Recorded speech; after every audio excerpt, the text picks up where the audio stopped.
ಆಮೇಲೆ ಎಲ್ಲರೂ ಕೂಡ ಹಿರಿಯರಿಗೆ ಅನ್ನಿಸ್ಬೋದು, ಸಾಮಾನ್ಯವಾಗಿ ಪಾದಯಾತ್ರೆ ಅಂತ ಹೇಳಿದ್ರೆ ಲೋಕಸಭಾ ಚುನಾವಣೆ ಹತ್ರ ಬಂದಿರಬೇಕು ಅಥವಾ ವಿಧಾನಸಭಾ ಚುನಾವಣೆಗಳು ಹತ್ರ ಇರಬೇಕು. ಅಂತ ಸಂದರ್ಭದಲ್ಲಿ ಸಾಮಾನ್ಯವಾಗಿ ಒಂದು ರಾಜಕೀಯ ಪಕ್ಷ ಹೋರಾಟಕ್ಕೆ ಹೆಚ್ಚು ಒತ್ತನ್ನು ಕೊಡ್ತದೆ. ಪಾದಯಾತ್ರೆಗಳು, ಸತ್ಯಾಗ್ರಹಗಳು ಕೂಡ ಚುನಾವಣೆ ಸಂದರ್ಭದಲ್ಲಿ ನಿರಂತರವಾಗಿ ಆಗ್ತಾ ಇರ್ತದೆ. ಏನಪ್ಪ ಇವತ್ತು ಏಕಾಏಕಿ ಭಾರತೀಯ ಜನತಾ ಪಾರ್ಟಿ ಇವತ್ತು ಹೋರಾಟವನ್ನು ಕೈಗೆತ್ತಿಕೊಂಡಿದೆ, ಪಾದಯಾತ್ರೆಯನ್ನ ಕೈಗೆತ್ತಿಕೊಂಡಿದೆ ಅಂತೇಳಿ ತಮ್ಮೆಲ್ಲರೂ ಕೂಡ ಅನ್ನಿಸ್ಬೋದು. ಇದಕ್ಕೆ ಸಕಾರಣಗಳು ಕೂಡ ಇದೆ. ಯಾವ ಕಾಂಗ್ರೆಸ್ ಪಕ್ಷ ಕಳೆದ ವಿಧಾನಸಭಾ ಚುನಾವಣೆಯ ಸಂದರ್ಭದಲ್ಲಿ ಅಂದಿದ್ದಂಥ ಭಾರತೀಯ ಜನತಾ ಪಾರ್ಟಿಯ ಸರ್ಕಾರ ನಮ್ಮ ಸರ್ಕಾರದ ವಿರುದ್ಧ ಅನೇಕ ಆರೋಪಗಳನ್ನು ಮಾಡಿದ್ರು.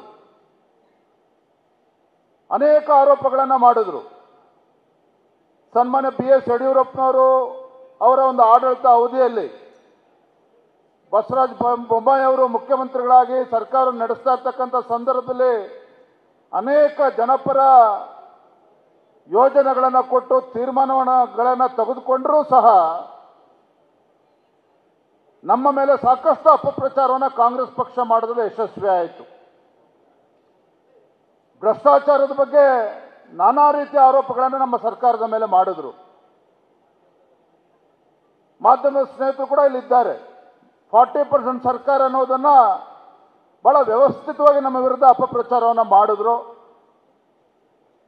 ನಮ್ಮ ಬಿಜೆಪಿ ಸರ್ಕಾರ, ಅಂದಿನ ಬಿಜೆಪಿ ಸರ್ಕಾರ ಉತ್ತಮ ಸಾಧನೆ ಕೆಲಸವನ್ನ ಮಾಡಿದ್ರು ಸಹ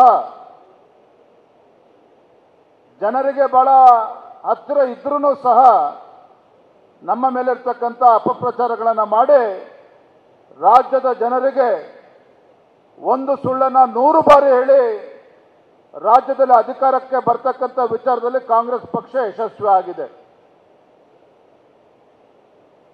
ಸ್ವಾತಂತ್ರ್ಯ ಬಂದ ನಂತರ 50-60 ವರ್ಷಗಳ ಕಾಲ ನಿರಂತರವಾಗಿ ದೇಶದ ಆಡಳಿತ ಚುಕ್ಕಾಣಿ ಹಿಡಿದಂಥ ಕಾಂಗ್ರೆಸ್ ಪಕ್ಷ, ಅದೇ ಹಿಂದಿನ UPA ಸರ್ಕಾರ ಇದ್ದಾಗ 10-12 ಲಕ್ಷ ಕೋಟಿ ಅವ್ಯವಹಾರದಲ್ಲಿ ಮುಳುಗಿದಂಥ ಕಾಂಗ್ರೆಸ್ ಪಕ್ಷದ ಮುಖಂಡರ ಬಾಯಲ್ಲಿ ಭ್ರಷ್ಟಾಚಾರದ ಮಾತುಗಳನ್ನು ಕೇಳಬೇಕಾಯ್ತು. ನಾವು ಭ್ರಷ್ಟಾಚಾರದ ಆರೋಪಗಳು ನಮ್ಮ ಮೇಲೆ ಬರ್ತಕ್ಕಂಥ ವಿಚಾರವನ್ನು ಕೇಳಬೇಕಂತ ಆಯಿತು.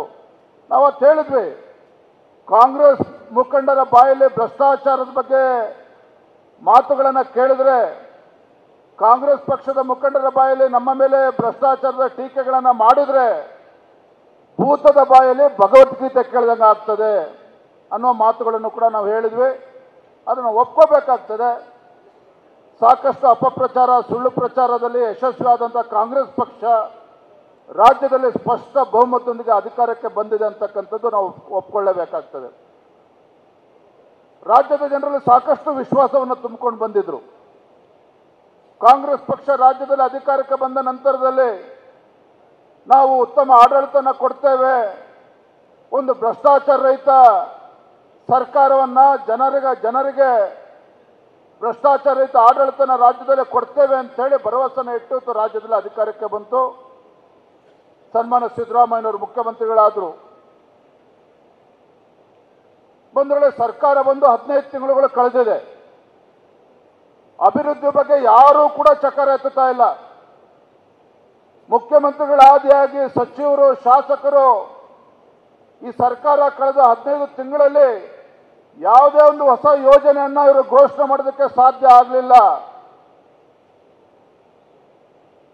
ವಿರೋಧ ಪಕ್ಷದ ಶಾಸಕರು ಇರ್ಬೋದು, ಆಡಳಿತ ಪಕ್ಷದ ಶಾಸಕರು ಇರ್ಬೋದು, ಮುಖ್ಯಮಂತ್ರಿಗಳ ಹತ್ರ ಹೋಗಿ ಒಂದು ಪತ್ರವನ್ನು ತೆಗೆದುಕೊಂಡು ಹೋಗೋದಕ್ಕೆ ಸಾಧ್ಯ ಆಗ್ತಾ ಇಲ್ಲ. ಮಾನ್ಯ ಮುಖ್ಯಮಂತ್ರಿಗಳೇ, ನಾವು ನಮ್ಮ ಕ್ಷೇತ್ರದ ಜನರ ವಿಶ್ವಾಸನ ತೆಗೆದುಕೊಂಡು ಬಂದಿದ್ದೇವೆ, ನಮ್ಮ ಸ್ವಕ್ಷೇತ್ರದಲ್ಲಿ ಅಭಿವೃದ್ಧಿ ಕೆಲಸವನ್ನು ಮಾಡ್ತೇವೆ ಅಂತೇಳಿ ಭರವಸೆನ ಕೊಟ್ಟು ಇವತ್ತು ನಮ್ಮ ಕ್ಷೇತ್ರದ ಜನರು ನಮಗೆ ಶಾಸಕರಾಗಿ ನಮ್ಮ ಆಯ್ಕೆ ಮಾಡಿ ಕಳಿಸಿದ್ದಾರೆ. ದಯವಿಟ್ಟು ಈ ಅಭಿವೃದ್ಧಿ ಕೆಲಸಗಳನ್ನು ಮಾಡಿಕೊಡಿ ಅಂತೇಳಿ ಪತ್ರ ತೆಗೆದುಕೊಂಡು ಹೋದ್ರೆ ಮುಖ್ಯಮಂತ್ರಿಗಳ ಬಾಯಿನಲ್ಲಿ ಬರ್ತಕ್ಕಂಥ ಮಾತು ಏನಪ್ಪಾ ಅಂತ ಹೇಳಿದ್ರೆ, ಏನ್ರಿ ಅಭಿವೃದ್ಧಿ ಕೆಲಸ, ಗ್ಯಾರಂಟಿಗಳು ಕೊಡೋದಿಲ್ಲೇನ್ರಿ? ಗ್ಯಾರಂಟಿ ಕೊಡ್ತಾ ಇದ್ದೇವೆ, ಅದೇ ಅಭಿವೃದ್ಧಿ ಕೆಲಸ ಮಾಡೋದಕ್ಕೆ ₹1 ಕೂಡ ಕೊಡೋದಕ್ಕೆ ಸಾಧ್ಯ ಇಲ್ಲ. ತಾಳ್ಮೆಯಿಂದ ಇರಿ ಅಂತೇಳಿ ಸ್ವತಃ ಮುಖ್ಯಮಂತ್ರಿಗಳು ಆಡಳಿತ ಪಕ್ಷದ ಶಾಸಕರು ಹೇಳಿ ಕಳಿಸ್ತಾ ಇರ್ತಕ್ಕಂಥದ್ದು ಕೂಡ ಅನೇಕ ಉದಾಹರಣೆಗಳನ್ನು ನೋಡಿದ್ದೇವೆ ನಾವು.